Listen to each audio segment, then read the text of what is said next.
Good morning, everyone. We're going to open this study with a word of prayer.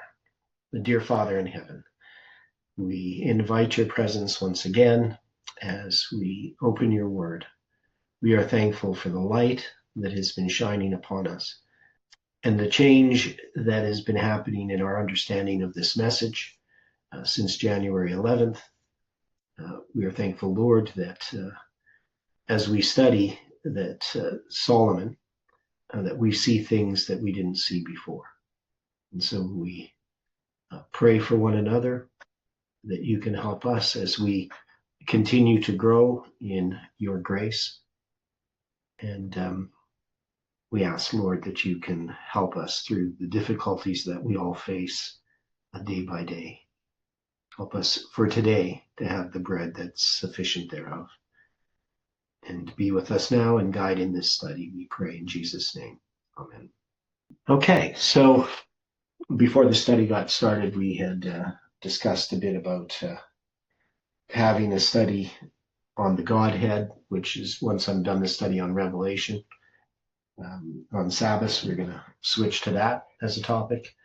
And I don't really want to be leading out the whole time either, so I want you guys to think about maybe different parts that you would want to present, things that like Stephen might have something to present, Dwight might have some things that he wants to present, Angela, anybody, right? So one of the things that we do in our approach in how we study is that we are not the experts in anything. We are just students wanting to understand from God's word, and we study together. Unfortunately, I end up having to lead out quite a bit. One is probably have a bit more time to do lots of the preparation, but it's just the way it is. But I know that, as we've done other times, other people leading out. But for now, this study here, we're going through not 1 John chapter 5, but we're going through the story of the Queen of Sheba in 1 Kings chapter 6, or chapter 10, pardon me. 1 Kings chapter 10. And we learned some pretty interesting things yesterday. So we had sort of finished off chapter 9, which was connected with the study we were doing in 2 Chronicles on the same topic, dealing with the 20 years. So we finished that off. We understand that there's this 20 years for the temple and Solomon's house, and we're connecting this to our history by connecting it to Artaxerxes' decree, that history of Ezra, and then we also connected it to the temple, of course, the dedication of the temple to the temple, and then we connected it also. We connected also the first decree, and that was connected as well with the 20 years, right? So just going back here where it talks about down at the bottom. And it came to pass at the end of 20 years when Solomon had built the two houses, the house of the Lord and the king's house. So we remember that we have 20 years that's divided into 7 and 13 here, and we have that in the story of Artaxerxes.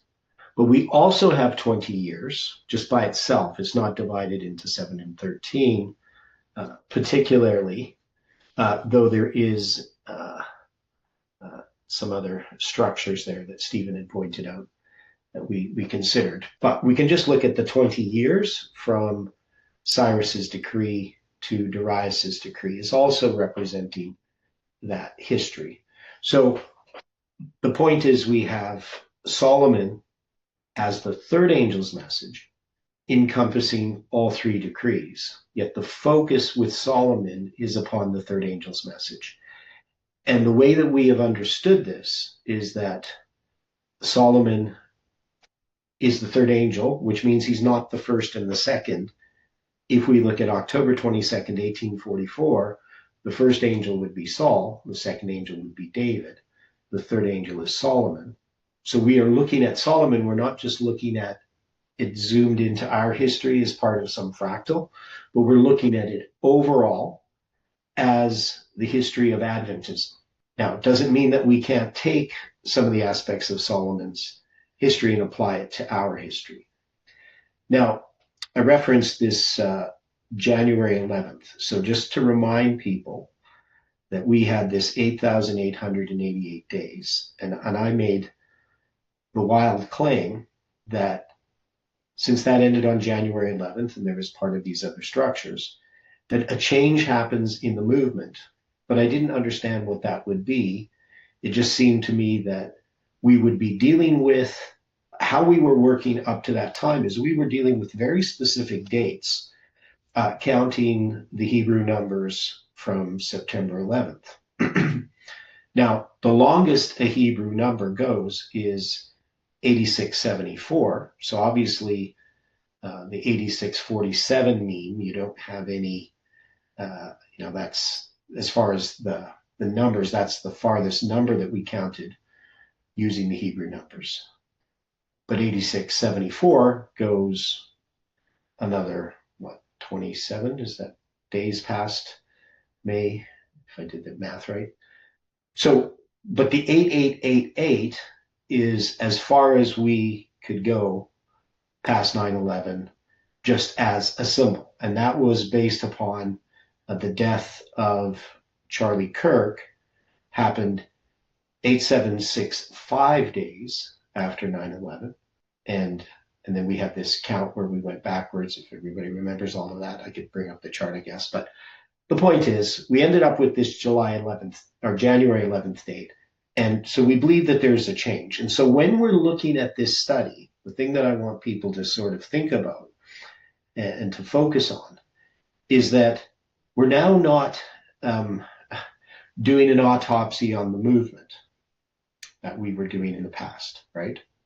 So before we were kind of going through what had happened with the movement and Jeff and Future for America and all of these things, right? Arminder, Tess, we spent a lot of time going over that. But now we're not focused on that. And we've moved away from that past. It's there, but we're focusing upon what God is now showing us as far as giving a message. Does that make sense to people of how I understand that? So I just wanted to clarify why I think we're going to be, when we're studying here, we're going to be seeing things a little bit different, a little bit more zoomed out. Does that seem fair? I would say that it seems more logical at this point to address it in this way. Yeah. Yeah. So, and I just think that's what we've seen happen. Right? Now, when we moved to Solomon, it happened to be on January 11th. Angela's seeing a question here, just looking in the chat. And that wasn't really planned. Like, it's just how things unfolded. We ended up on January 11th, having the study on 1 Kings chapter 1 and moving to Solomon. So that was a change that happened in our studies. Okay, yeah, so Angela just has some comments. Yeah, so which we're going to have to look at, not in this study. Now, so then we had this 20 years. And then when we moved to the Queen of Sheba, well, we have their Sheba, right? So that's the word that means 7 or an oath, but it's not just the plain number 7. It's Sheba. It's a little bit different as far as the vowel pointings, but it has the same meaning as an oath. Now, oath is usually shabua, right? So people get a little bit confused there. But the word Sheba means 7 or an oath, right? And so it's got the same meaning. And okay, I'm going to make that bigger so people can see that. So we know that this has to do with the 7 times. Now, how do we take this then, and how did we do this? So we look at the 7 times. The 7 times comes in connection with our history. It becomes rejected. So we looked at if this is Adventist history, we have 1863. We have the 1863 prophetic chart, which doesn't have the 7 times on it, right? Which the first 2 charts do. The 1843 and 1850 chart have the 2520, the 7 times of Leviticus 26. They're basically Leviticus 26 charts. They're 2520 charts. The top date on both those charts is 677, right? Where the 2520 from Judah begins. But we have the prophetic mirror symbolically hidden on the 1863 chart in the week of Christ, but it's hidden. And we know that 7 years prior to that, we had what occurred, what happened significantly 7 years prior to 1863 in connection with the 2520. The writing of the times of the Gentiles by Edson. Yeah, so Hiram Edson published 7 articles on the times of the Gentiles, which was the basis for us understanding that there were 2 2520s. Even though Miller did recognize the 2520 for Northern Israel, he didn't quite fully understand it. And he definitely didn't incorporate it into the prophetic mirror that we have today. So we've taken Miller's 2520 and Hiram Edson's 2520, and we see that 7 years after he published his Times of the Gentiles, that 2520 prophetic mirror is going to be placed in the 1863 chart. But we know that is also has to do with Jericho. So what does the rebuilding of Jericho have to do with what we're talking about here in connection with building 7 years? How did we sort that out yesterday? I was really blitzed when we were online yesterday. I don't know if you could tell, but since then I've been looking up the names of the cities that Solomon built, and Tadmor apparently means place of palms. So right there you'd have a link with Jericho. Okay. So what we had gone through is I talked about the lines where we have a rebuilding that occurs. So after you have the third angel's message arrive, you have the number 7, right? The Sabbath. There's a covenant made, marriage, right? Things like that. And then we have a falling away that happens. And that's either in the story of the third angel, the third decree, we're going to have Nehemiah's decree, which is going to be a building. So sometimes there's a building, sometimes there's a destruction of a building.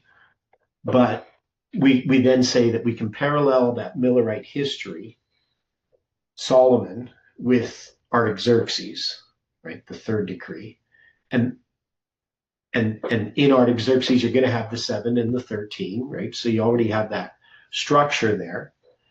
And so in this history, when Solomon has completed his 13 years of building his house, and then he has the Queen of Sheba come, somehow this is connected. How we will do it, how we will ultimately come to understand it, I'm not certain. But this Queen of Sheba coming was an opportunity for Solomon, which he's not going to properly take advantage of, right? That there's a seed planted here, just as we had the seed with Hiram, king of Tyre, a seed that leads away. So the Queen of Sheba we often look at as a really good story, right? Solomon has done all of this wonderful stuff, and the Queen of Sheba comes, and she sees all of his wisdom, but yet we have some symbols in here that we have to consider. Okay, so we have the 7 times there. We have it in connection with that third angel's message and this building that goes on. So the building could be, so we have the Lord's house, which would refer in Adventism, if we're going to take the Lord's house refers to something and Solomon's house refers to something, what would the Lord's house refer to and what would Solomon's house refer to, I guess is the question. Would it be a different aspect of Adventism? Would 1863 be Solomon's house? Would the message, how would we look at that? I'd step away for just a second. So are we saying Solomon's house being 1863, would that make 1856 the last true Adventism? Well, it just means that there's something that's happening in that history that leads to 1863. I mean, true Adventism still exists. No, I'm speaking of true Adventism that understands that the charts are like the tables, and that they're willing to and that they're willing to accept the charts and not reject the charts. Yeah, and that's why Joseph Bates' response to the 1863 chart, though some people just take it as kind of joking, I don't think he was joking. James White's kind of takes it not seriously. You know, he says his interpretation of that passage in Isaiah that talks about writing in a book noted upon a table, that this is a rebellious house, you know. Right. That basically the 1863 chart, he's describing the reality of the 1863 chart, and that it is a rebellious house, and that it has rejected prophecy. So whether Bates fully understood what he was saying, I think he did. I think he saw what was happening, but he wasn't really in any position to do anything about it. And that others around him just couldn't see it, right? But, you know, I could be wrong. Maybe Bates just, you know, he just wrote it and didn't fully understand what he was saying. It's possible. But I think it is correct. So I don't see that with the captain. Yeah. But, you know, James White is taking him as joking, right? Or not, or at least he's not taking it seriously. Yeah, he sort of says it will do no harm concerning what he wrote. It will do no harm. So there was something like that he said. Yeah. You do sort of sense that he kind of got a wee bit of a sort of conviction over it, or a wee bit of a sting from what he wrote. Yeah. It's because you have to read into it, right? Yeah, he seems to just sort of laughs it off, in the sense, puts a wee bit of a that's the impression I got. A joking tone, but you do think he maybe felt a wee bit of an impression of a sting from it. Yeah, I mean, I don't know I apologize, but I don't. Can you? Yeah. Okay. You want to see this statement? I want to know what y'all talking about. Yeah, exactly. I'm distracted because I got water issues and stuff. So I apologize. That's okay. Okay. So this is with the 1863 chart. Joseph Bates is going to write a letter to the review in. Is this it? It's not the right one. I gotta find this here. So he writes a letter to the review. And just want to get this. I know it's in 1863. So instead of searching everything, because there's too many things to read through. Somewhere in here. Okay. Joseph Bates writes lots of little notes, to the review. I have it here. Okay, where is it? So it's in Advent Review in Sabbath Herald, March 29, 1864. Okay. Yeah. Yeah. Here it is. Oh, no, I don't have it. March 29. Okay, for some reason, it's not showing up. Okay, so March 29, I'm going to have to this way, I guess. I just want to show the quote. Oh, I see. You find it? So it's 1864, right? Yes. That's what. If you type in on reading the key to the prophetic chart, it should come up. That's what we should have done. Okay, so this is a report from Brother Bates, right? That's the one? Yeah. Where he talks about the prophetic chart. Okay. These search things highlighting the prophetic chart. So he's going to talk about some things. And so he says the neatly finished symbols and order of the prophetic chart. Okay.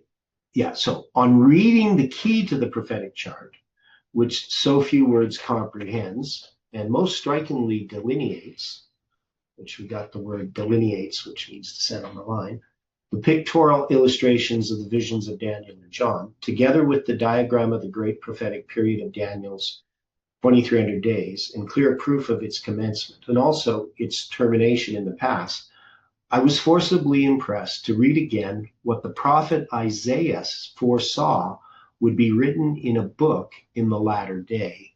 Here it is, right? So I don't know Bates personally, but in reading stuff that he writes, he has a way about him in how he approaches topics. Have other people noticed that? He can be both direct and indirect at the same time. Does that make sense? That's an interesting explanation. Yeah. He directly beats around the bush sometimes. That's the way I look at it, in how he's written lots of the things that he's written that I've read. So to me, this fits in with his personality. So he's first going to just say, this is a great chart, right? But then he's going to give a rebuke that is pretty direct, I think. And I think some people misread this because they don't recognize that, he's presenting these positive things first because he is going to say some hard things. He's not going to come across as just a naysayer, a critical complainer, right? So that's the way I see him. But, I could be wrong. So he quotes the passage from Isaiah chapter 30, verse 8 to 10. It says, now go write it before them in a table and note it in a book, that it may be for a time to come forever and ever, that this is a rebellious people, lying children that will not hear the law of the Lord, which say to the seers, see not, and to the prophets, prophesy not, unto us right things, speak unto us smooth things, prophesy deceits. Now, a person could say, well, Bates is just talking about the Christians that they're going to be presenting this to, that it's not a rebuke of the chart in any way, because he's said nice things about the chart. So that's how some people would interpret it. Now he says, those who are laboring to give correct views of the prophecies of Daniel and John, including the work of the sanctuary and the third angel's message, as delineated on the prophetic chart or in a table, are very often in company with the people and their seers, which the prophet has herein described. So what is he saying there? Is he giving a rebuke? What if he's being sarcastic? Well, I don't. I wouldn't use the word sarcastic in this case. I don't think he's quite using sarcasm, but he's trying to say in a gentle way that it applies to us who made the chart, right? Because we're the ones laboring to give the correct views on the prophecies of Daniel and John, right? Are we not often in the company with the people and their seers, which the prophet has herein described, right? Is it not true that those are that should be giving the message, that are supposed to be giving it, they're laboring, that they can be called rebellious people, lying children that will not hear the law of the Lord? I don't think it's sarcasm. Very much so. Yeah. I think it's really clear what he is saying. I don't think that he's just praising the chart and the people. He's not patting them on the back. He's giving a direct rebuke based on this verse. So, and then he's going to go back to the prophetic charts that we had in the past. It is a well-established fact that the prophetic charts have been used to explain from since they were first made plain on the tables in the year 1842. From this period to 1864, the explanation was written on the chart in connection with the symbols, right? Write the vision, make it plain upon tables, right? That he may run that readeth it. So one important difference or change has now taken place, but the explanation or words are noted in a book. Compare chapter 29, verse 11 and 12. And the vision is of all is become unto you as the words of a book, right? So what is that he's referring to in Isaiah chapter 29, verse 11? We probably should look at it. So this is starting verse 10. For the Lord hath poured out upon you the spirit of deep sleep, and hath closed your eyes, and the prophets and your rulers and the seers hath he covered. And the vision of all is become unto you as the words of a book that is sealed, which men deliver to one that is learned, saying, Read this, I pray thee. And he saith, I cannot, for it is sealed. And the book is delivered to him that is not learned, saying, Read this, and I pray thee. And he saith, I am not learned. Wherefore the Lord said, Forasmuch as this people draw near me with their mouth, and with their lips do honor me, but have removed their heart far from me, and their fear toward me is taught by the precept of men. Therefore, behold, I will proceed to do a marvelous work among this people, even a marvelous work and a wonder. For the wisdom of their wise men shall perish, and the understanding of their prudent men shall be hid. Okay? So if we take that into account to what Bates here is saying, because he's going to refer to that, he's definitely giving a rebuke regarding this prophetic chart, that it's now going to have these words written in a book. And are they going to be able to understand it? What are the learned going to say? Aren't they going to reject it? Yeah. But they reject it on what basis? When they brings the book to the learned, what do they say? It's sealed, right? Agreed. Okay. And then he brings it to the unlearned, and they say, oh, we're not learned. We're depending upon the church, the scholars, the Biblical Research Institute, to present these truths to us. If they don't see any light in it, they say it's sealed. Well, what do we have to do with it?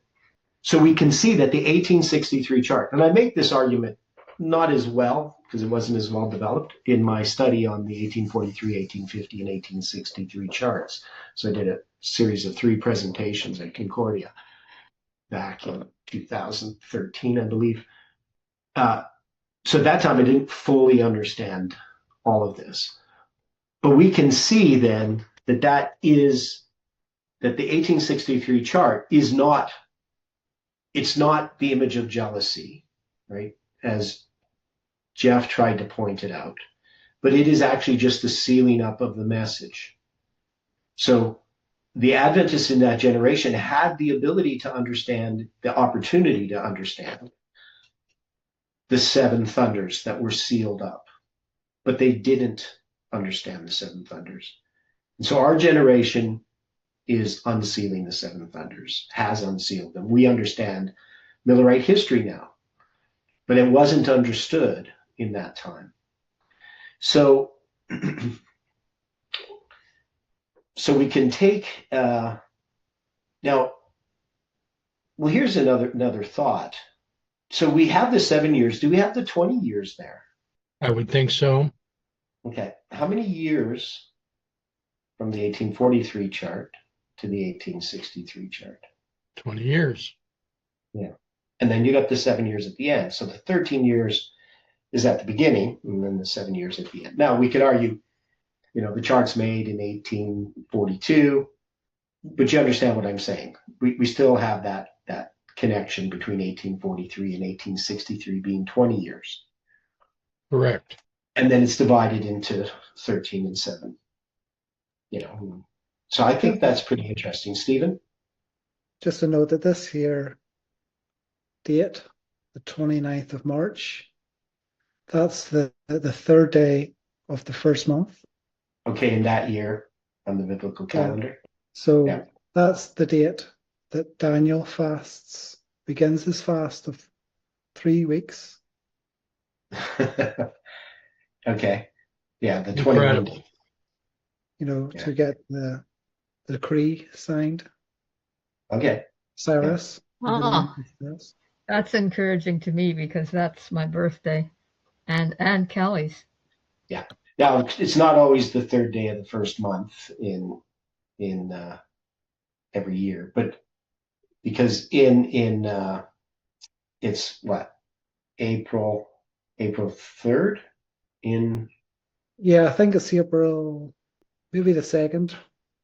yeah, I can't remember. Could be the 3rd, somewhere around there. Yeah, I think it's maybe the 2nd. Yeah, okay.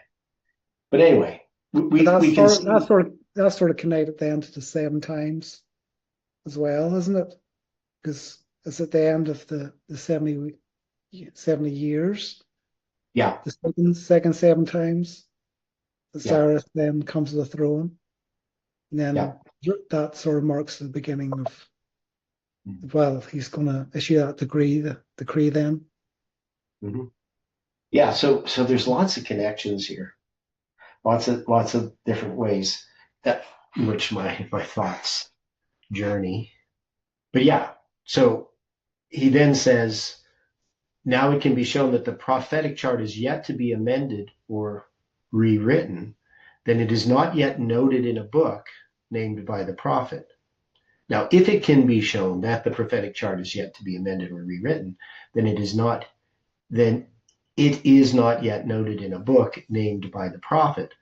But if the prophetic chart is now correct and subject to no further alteration, but written in a table forever and ever, then is it not clear that this is also noted in a book, right? So it's kind of an awkward sort of way he's saying it. But basically he's saying, if this is true, then the 1863 chart is this chart that's being talked about in Isaiah chapter 30, verse 8 to 10, right? But he's also implying that this is written in a book as a rebuke. It was just a correction. Yeah. So I was looking actually at the Julian date rather than the Gregorian. Okay.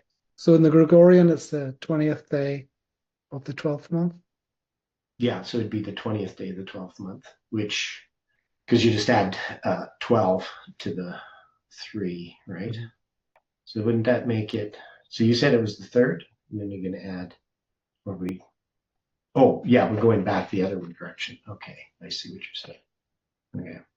Anyway, the point that we have here is, does this kind of satisfy you a little bit, William? You now know what we're talking about? If you're there. Yeah, I can hear you. Okay. Yeah. But that helps. So you can see. Helps. Yeah. So what we're making this argument, and that we were talking about yesterday, had to do with 1856. So then Stephen noted some things regarding the 666. I'm going to get over there back to. We're going to have all of this gold, right? And it's going to be 603 score and 6 talents of gold. Can you go over that again, Stephen? What you saw there? So you dealt with 1856. Yeah, so 1856 minus 666 is 1,190. Yeah. So you have 911 symbol. Yeah, and it's also, well, the fractal of the 11,900 days, right? And the 1,190 minutes and 142,810 days. That's 1,190 days less than 144,000 days, right? Yeah. People know what I'm talking about. So that 1190, that's the number of days after November 9th that your birthday is. And you were born 11,900 days before 9/11. So, you notice this detail. So we have here now then connected with this symbol, if we take the story of the Queen of Sheba, right? And it's going to talk about, the wealth and all of these things. And then we're going to have Solomon's wealth mentioned specifically in connection with 666. And so we subtract that from the year 1856. where we're going to count that 7 years to 1863, and we get that symbol 1190. Does that seem like a reasonable calculation? We're not picking and choosing. We're not just using brute force to get something significant. It looks right. I think it's pretty solid in that sense. Yeah, it looks right. Mm-hmm. Yeah. Angela put up a bit earlier Ezekiel 33. What was that? 31 to 33. Oh yeah, this sort of related to the people that won't read the book. They come unto me as a people cometh, they sit before thee as my people, and they hear thy words, but they will not do them. For with their mouth they show much love, but their heart goeth after their covetousness. And lo, thou art unto them as a very lovely song of one that hath a pleasant voice, and can play well on an instrument, for they hear thy words, but they do them not. And when this cometh to pass, lo, it will come, then shall they know that a prophet hath been among them. So in our understanding of how we've been studying, how we look at all of these messages, we're seeing that the message that needs to be proclaimed to Adventists, that God, I believe, is telling us, has to do with this message that we have uncovered in our studies, that is the message of the 2520. Now, we had said in the past, in this movement, we took some odd positions. We took a position one, no more public evangelism, right?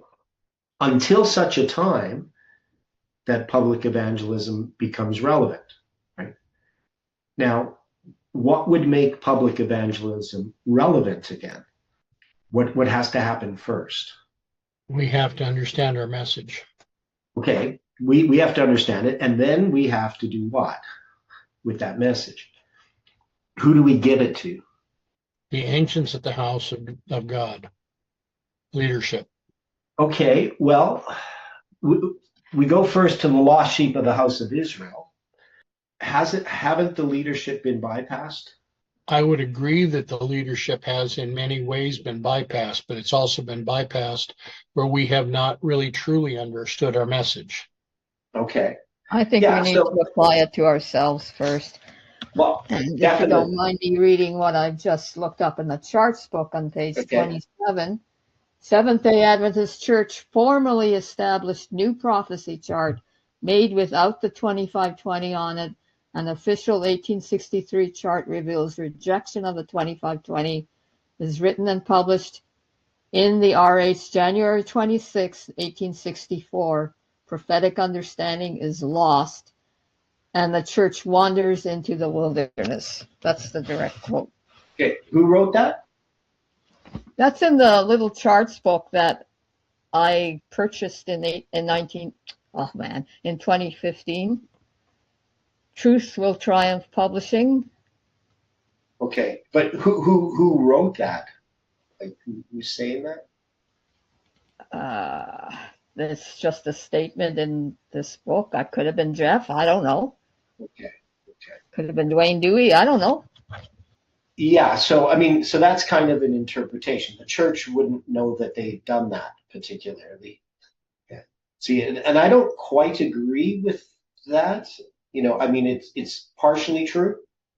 That is, the church did reject the 2520, but they have no idea that they rejected it. I mean, the article. Oh, it's kind of interesting. You'd find this interesting, Dwight.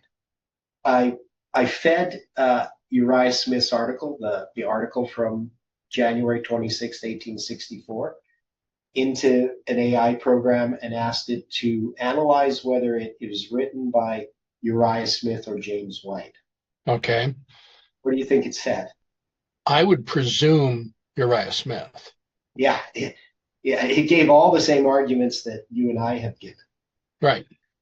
Yeah, it looked at the language. The language is nothing like James White. The use of Gesenius is nothing like James White. James White does not do that.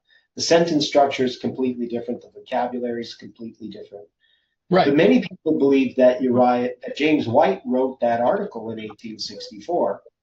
Do you have to feed all the information of James White into the AI and Uriah Smith's information all into the AI? No, it knows everything. How does it get the information from It James gets the White? information from the Ellen G. White estates. It has all of the knowledge of mankind in it. It's not just it has all of that knowledge. It knows everything that man Big knows. Brother is watching. Well, yeah. So I mean, it's obviously a two-edged sword, right? There's some really bad things about AI, but I was trying to figure out how he gets all that information, but you just told me. because it just it compares it to everything James White wrote and everything Uriah Smith wrote. And it says, and it has the skill and the ability. It's really good with language because it's a language model, right? Large language model. So that's its primary strength, is the ability to analyze language. So it just does a grammatical and structural analysis of all of James White's articles and books and all of Uriah Smith stuff, and it says, no, this was not written by James White. I think it said like absolutely it was written by, I think it used the word absolutely. So sometimes it gets a little enthusiastic. But the point is, we know that people reject the 2520 based upon that article in January 26, 1864. But AI was quite clear that James White never rejected the 2520. So it gives evidence of why he didn't reject it. And AI also says Ellen White didn't reject it. And it goes into the history, too, of what was actually happening at the time and why James White sort of allowed those things to appear in the review that he didn't agree with. It's quite interesting. So the point is, maybe you can share that with us, and then yeah. I would probably try to post it somewhere. Right now, I can't do anything with my big Asus, but I would comment. Even the devils believe and tremble, because I'm not a huge fan of AI. I can see people worshiping that thing. Yeah, I look at it as a tool, like anything, like a word processor is a tool. What you have to be careful about AI is AI sort of reflects your own thinking. So, and it gets to know you, right? How you think and all the information you feed into it, it starts to think like, me, unfortunately. So, it's trying to meet your needs based on who you are. So if you were a terrible person, your AI is going to be a terrible person. So it's kind of like looking in the mirror, I guess. My AI is going to be a terrible person? You mean I've got an avatar now? Yeah. So, but you understand what I'm saying. It reflects back your own thinking. But when you if I feed it stuff like just asking it a question out of the blue instead of on a common chat, it knows some of my background, but it's not going to necessarily tell me what I want to hear. And I can go on AI anonymously. I can't save those chats that I have with AI when I just do it through a browser and I'm not signed into AI. But I can still do that and ask, and then it doesn't know who I am at all. And so I can get sort of a fresh perspective on something. But it does a lot of mathematical analysis and stuff like that too, of probability. So I've used it a lot to try to explain, well, feeding in our dates and our the papers and so forth and the studies that we've had, and say, what is the probability that these things happen by chance? And basically it says it's not possible. So it can just do a statistical analysis. But The real problem with AI is that people are going to become very lazy. They're not going to learn how to think for themselves. They're already to that point, but it's just, some people just let the AI do the thinking for them. So if you're not a thinker, your AI is going to reflect that in how you ask questions and how deep you go. If you're somebody who wants to know the truth, AI can be a useful tool. But anyway, going back to what you're talking about with Uriah Smith and the 1863 chart. So the position that FFA took, I stood in opposition to that position regarding the 1863 chart because of Joseph Bates' statement, right? That is, Joseph Bates is basically saying, this is from God, but it's not serving the purpose that you think it is serving. It's a message to a rebellious house. So there's a partial truth. Obviously, the 2520 is rejected in 1863. They don't realize that they've rejected it because they haven't even considered it, really. Sure, I remember some articles 7 years ago, but nobody's thought about it since. Yeah, Jeff? It's just not a deliberate rejection, right? A knowingly rejection? Yes. Yeah. And so it's a hidden rejection. And so God hides the 2520 prophetic mirror in the week of Christ on the chart. So that the fact that week of Christ study is there on the chart for us to see. And that opens up so many different things. So back in 2014, 2013, when I was studying, that's when I came to understand the 2,604 years and how that fit in with the 1863 chart. I've told that story before. It comes from this study of the 1863 chart that then I understood the prophetic mirror. And it was interesting too, because I presented a study at Colin's study when he still lived in Edmonton. And, at the end of the study, Colin said, because I presented this 2,604 years and how it all fit together. And Colin, at the end of the study, he had been making a funny smile on his face the whole time I was presenting. And then he said, well, look what I found this week. And he had the same study, basically, the 2,604 years of the prophetic mirror. So, which was to me, a verification that, I was on the right track at that time. That somebody else saw something. But we now know that we can take this story of the Queen of Sheba and we can place it there in that history where the church is confronted with this message. And we would say, well, this probably is 1863. And then we subtract the 666 shekels of gold. Is it shekels or what is the measurement? Talents. Talents, right? Like shekels would not be very much. Talents of gold. It would take 20 gerahs for a shekel? Yeah, but this is talents, right? Oh, yeah. So this is going to be, I'm on the wrong chapter. That doesn't help. Yeah, so talents. So 600, 6 talents. So 666 talents of gold. So we got that number of the mark of the beast, right? The 666. And we know that it's a symbol. What is the symbol of 666 primarily referring to? We always think about the mark of the beast, but where does it come from? Say Rome. Babylon. Babylon, right? And it has to do with the sky, Babylonian astronomy, right? They divide the sky into 36 constellations. And if you add 1 plus 2 plus 3 plus 4 plus 5, all the way up to plus 36, you get 666. So there's the Babylonian magic square where you have, 36 squares.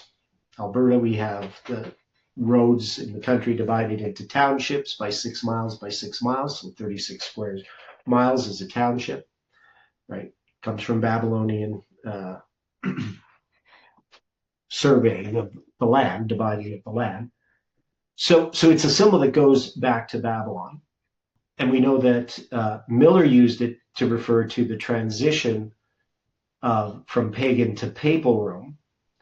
But we connected it also with the 666 years of Jehoiachin's captivity, connecting Leviticus 26, the siege of Jerusalem, where Jehoiachin is taken captive, to 666 years to the siege in 70 AD. And so it's a transition from Babylon to pagan Rome to papal Rome. That's the symbol. So in our history, what would the 666 talents of gold represent if we're looking at Adventist history, if we're putting it there at that time? So they rejected the 2520, and do they get a Babylonian captivity? Yes. Yeah. And that's going to happen to Adventism, right? Basically, the Seventh-day Adventist Church is not Babylon. Just like the Jews, the Jewish church, the Jews are not Babylon. Jerusalem's not Babylon. But can Jerusalem be in Babylonian captivity? Can Adventism be in Babylonian captivity? Yes. Yes, definitely. We are in Babylon captivity. So the idea of calling people out of Babylon to call them out of the Adventist church makes no sense. What you're calling them to do is to be Seventh-day Adventists, to come out of Babylon, not because the Seventh-day Adventist church is Babylon, but because it's in captivity. And that's a much different idea, right? It's a lot different to be Babylon or to be in Babylonian captivity. And for some reason, people never seem to distinguish this when they talk about the apostasy of the church and the church is Babylon and so forth. Well, the Lord will move them to leave the stinking corporate structure with all its insanity. I mean, he did me. I didn't want it. Like, I noticed things were wrong right from the beginning. And I can't go back there. I mean, he would have to really impress me before I would enter one of the, I can't even go to the churches around here, and not that they're SDA. It's the same problem. I just don't want to face all that pollution. But the issue is there's not even going to be a corporate structure to leave. Yeah, I'm actually looking forward to that in many ways. I mean, I'm sad for the people that are going to be disillusioned and probably destroyed, you know. But I mean, I left a whole lot of cults before I left this one. Yeah, it probably forced people to start studying, you know, if that happens. Well, for some people, it's amen. But yes, hopefully people study, you know. But anyway, we can see here in this history of Adventism that the church is beginning to take the steps of rejecting the foundation of the message, or they've rejected the foundation. So when the third angel's message comes, they're going to reject that message. So the second generation of Adventism from 1888 to 1919 is a message of the rejection of what happens after you reject the third angel's message.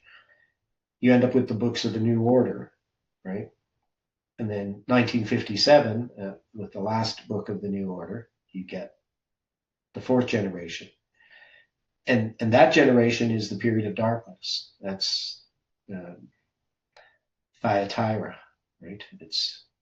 It's an apostasy. And then we have the time of the end. So what we should be seeing as we go through this story of Solomon is to see that history. Right? So often, you know, when we study, and remember, I haven't gone through this. We're working through this together. But we did the same thing when we did the book of Judges. And the book of Judges was focused upon the second angel's message, arrival, right? That's what Judges was addressing. It was addressing this movement in the context of July 18th and Parminder's apostasy and the Alpha and the Omega within the movement. You know, what happened with the July 18, 2020 prediction. And we had made some, well, I'm going to use the word guesses, but basically it was just the Holy Spirit. And when we started looking at Judges chapter 2, we took that structure and recognized it led us to 2023. So it brought us to the time that we were in, and that was an application of the book of Judges that God was giving us at that time. So now I believe that as we're looking at Solomon, after going through Saul and David and Samuel as well before that we have an understanding of this structure, that there is definitely a repeat of history, but the main focus here in studying Solomon is not studying the movement, it's studying Adventism. And I think that the purpose or the reason behind it is that we have to give a message to Seventh-day Adventists. And God is going to have to, in his providence, show us how to do that and open up the doors so that that can occur. So, well, I'll let you in on a bit of a secret of so I've been a bit discouraged over this message to some degree. Not the kind of discouraged that gets me depressed, but just the kind of when you feel like you're spinning your wheels, like you're not really getting anywhere. Have any of you ever experienced that? Very often. Yeah, you're not really sure what to do, and you feel like you're in a holding pattern and you're waiting. But what I think has happened, at least, I notice I'm probably a little brighter, like happier than usual, and I'm not on any kinds of drugs or anything like that, so don't think that. It's just I feel like there's a change. It's sort of like, you understand what I'm saying? Like, I'm very optimistic about what's going to be happening. I have no idea what's going to happen. But as we have moved through these studies, and I would say the lowest point was on January 11th. That was a really low point for me personally. Probably hard to tell. Maybe if you go back and watch the video, you might pick up on it a little bit. But, in just spending time reviewing what God has shown us, that's what I've been doing, going through a lot of personal introspection.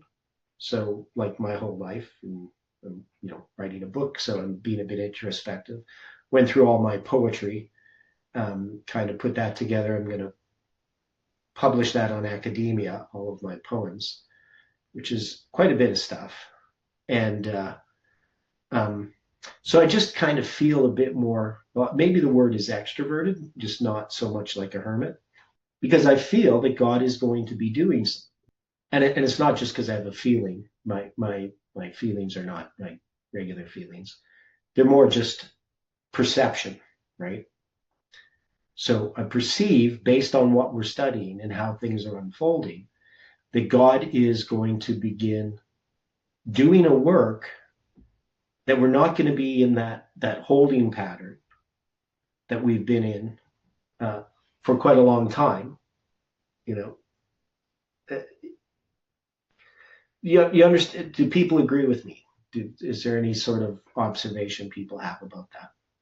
There have been so many things that have been being revealed over the last several months, but they are so fragmented that we have not been able to truly put together a good picture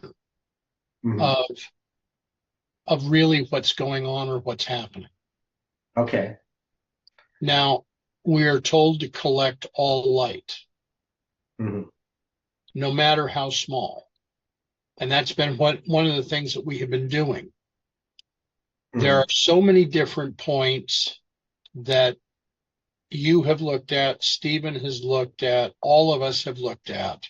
And there's a reason behind all of this, but our minds, our finite minds, are not capable yet of being able to make sense of all of it. Yeah. So, I've been basically collating all of everything that we've studied, right? And I use AI to do that. So the useful tool that AI is that it can sort out a bunch of data and information and sort of catalog it and It doesn't make decisions for me, right, about it, but it can just say, like, for instance, with my poetry, I can put my poetry in there and it can kind of organize it, and it can give an analysis of the poems, just kind of standard poetic analysis and so forth, instead of me having to go through and do that all myself, right? Which takes a lot of time. Now, it still takes time because you have to go through it and you interact with AI because it makes mistakes and you have to correct it and you have to read things over and you have to write things again in your own words. But it's definitely a useful tool to analyze all of the things that we have studied. So, and as I do that, I get a much clearer picture of what it is that we have, how it all fits together. So now, obviously, I've spent a lot of time learning these things right from the very beginning. So I have a pretty cohesive picture of all of the information that we've studied, and lots that never shared because it's just too detailed. But this has to come together in a way that it can be understood, not just by us who have spent all this time, but by other people who are not going to have the opportunity of time that we have, right? That we have had, and the experience that we have had. And if you think about the parallel of this movement with the Millerite movement, you're going to have, James and Ellen White, they're going to have gone through the disappointment. And in 1850, they see the movement falling apart. They have all of this light that God has given them. And Ellen White is going to be told that James is going to have to write this paper, right? The Present Truth, which later becomes the Review and Herald, the Advent Review and Sabbath Herald, right? And so we were in that period as we looked at things with what was happening in the movement. But something is happening in connection with that history. So I believe that God is going to open up these doors in his providence for this message to go. And so what I've been trying to do is just as much work as I can intellectually to pull all of these things together so that I can process them into a format that other people can access. And, his table of history is a valuable tool, but it's a big document. Right? It's something that once somebody starts to understand this message, they can go through table of history. I've been working on trying to figure out how to, teach it to different types of people, guitar students, things like that. But you can see that this makes sense of how we're approaching things. Now, our personal studies, that was the thing to me. So we have our personal individual studies, which all of us will always do. Then we have these online studies. And I guess, on January 11th, I was kind of wondering, are we going to continue these? Are these going to end in some way? Not something I would want to end. But just, was there interest? And there seemed to be, I think we had some days there where just was meeting around, and then, there's so few people in the studies. And I was wondering, well, maybe, people aren't watching the videos and there's just so much videos, and maybe we should take some time off or something like that. But then, things happened, and a lot of prayer, of course, about the situation.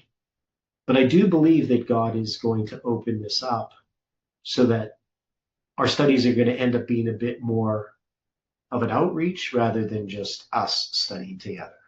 Even though, there's always been the outreach part of it. And I think part of it will be going to the studies on the Godhead on Sabbaths. I think that's because it's such a hot issue. And again, I'm not like a sensationalist type of guy who, wants to do a study just because, we can get lots of people watching our videos because we got the hot topic of the day, I'm not a Candace Owens, person who's, chasing the algorithm. What we care about is the truth.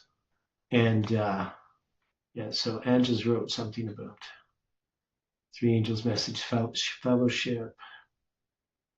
Should invest in publishing, even getting a printing press. Yeah, I don't think we would ever do the printing press thing, but definitely the message has to get out, however that's going to be done. I think physical printing is kind of passe. There's not a lot of people who read books anymore, or periodicals or magazines, right? We're old fashioned, so we like books, I guess. But even me, I read. But if you're in a mall, say, or if you're walking along the streets or something, I don't think there are too many people that are going to pull out their whatever smartphone or whatever the heck they're on to look this up. I mean, they still take tracks and things. Yeah, there is something to be said for physical things, because there's so many things clamoring for our attention, right? People are distracted all the time, So in the digital world, there's all kinds of things distracting people from focusing on something. But we know that God can use all different kinds of means. So whatever is going to happen. But a printing press, you don't need a printing press. You just get a printer to print it. Printing is cheap. Printing presses are expensive. I know, but I think big. Yeah, you can you get a good photocopier and you can print. Things have changed. The world has changed from 20 years ago. But anyway, the point is the message itself and how we do our studies and all of those things are going to change over time. So in some ways, I don't like to use the word excited, because I'm not really an excitable person. And I would actually say the last thing I really want to do is a bunch of work, right? So I'm naturally lazy because I'm a human being. So, but I feel that there's going to be a lot of work for us to do. Dwight, you have a comment? Well, I'm stepping back just a couple of minutes.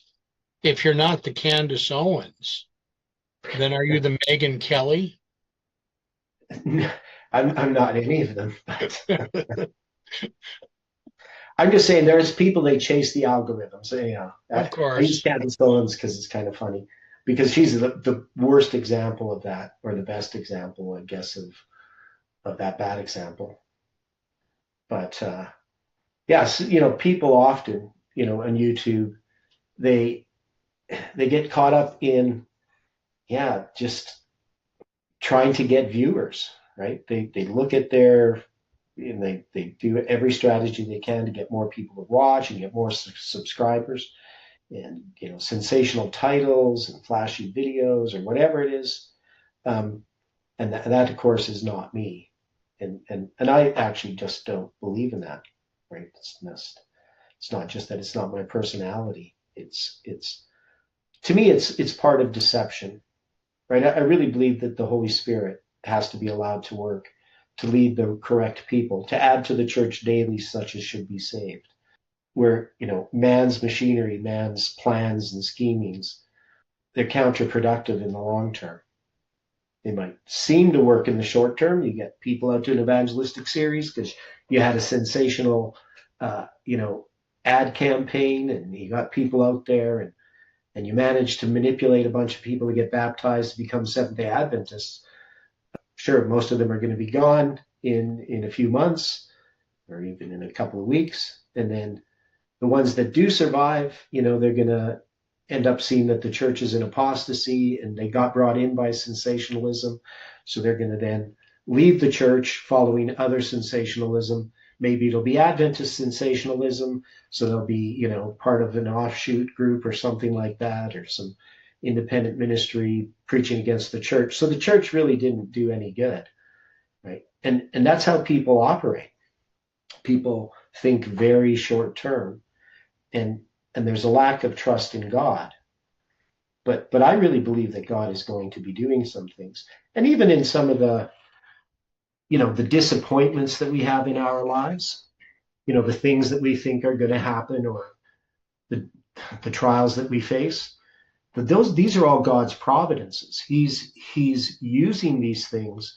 One is to prepare us, but also to provide the time when those things need to happen. And so waiting on the Lord can be difficult, but if you do it correctly, it actually prepares you for what's going to happen. And that's the most important thing, is in regards to this message, is that we're prepared for what's coming upon this earth, and that we'll be equipped to give this message. So when we look at Solomon's great wealth right there, that 666 talents of gold, and we think about the church and this great rich treasure that it has, but we don't recognize that it's really, Babylonian mysticism, right? So how do we sort through all of that? One is without becoming, bitter and angry towards the church, self-righteous and self-justifying by looking at the sins of others and imagining ourselves better than others. How do we keep ourselves from false doctrines? How do we not get caught up in the politics of the day, in the emotions that are going around? I really believe that this message, what we have studied and how we have studied, is what preserves us from a lot of these errors. So anyway, any final comments? I know I kind of went off on a rant there, but just with the 666. So we know that Solomon reigned 40 years. And so it was 666 talents per year. Now, if you were going to say that was consistent throughout the whole 40-year period, it would equate to 2520 times 10 plus 1440. So it's 2520. Now, and that's just simply because, so I'd have to think how that works. Yeah, okay, anyway, so it ends up being 26,640. So that's 2520 plus 1,440. Right. Okay, interesting. Is it, I suppose you could do it that way. No, that wouldn't be right. Yes, it's 2520 times 10 plus 1,000. Yeah, that's what I meant. So 2520 times 10 plus the 1,000. Yeah. 440. Yeah. You've maybe a wee bit of you've an extra 6 in there, maybe a symbol of 26th day, 4th month, I'm thinking as well. Okay, I did 666 times 40. I got 26,640. Yes. Yeah. So maybe you have a 264 maybe symbol there almost. Oh, I see what you're saying. Yeah. And then if I subtract 1,440, 25,200. Yeah. Yeah. So we have these fractalized symbols again and again. Okay. So thanks for that, Stephen, and thanks for everyone. All your comments. So let's close with prayer.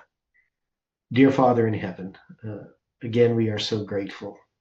We know, Lord, that we are unfit to do the work that you have prepared for us to do, but we know, Lord, that you can equip us. And we just pray that we can spend time studying your word and understanding it.